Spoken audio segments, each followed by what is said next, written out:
γιατί να σε γνωρίσω.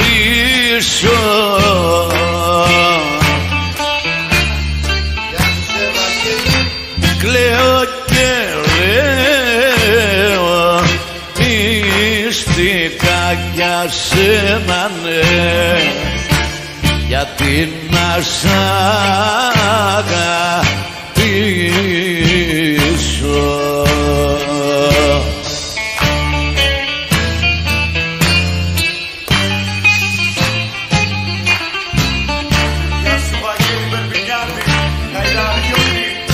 Γιατί να κάθεσαι να λες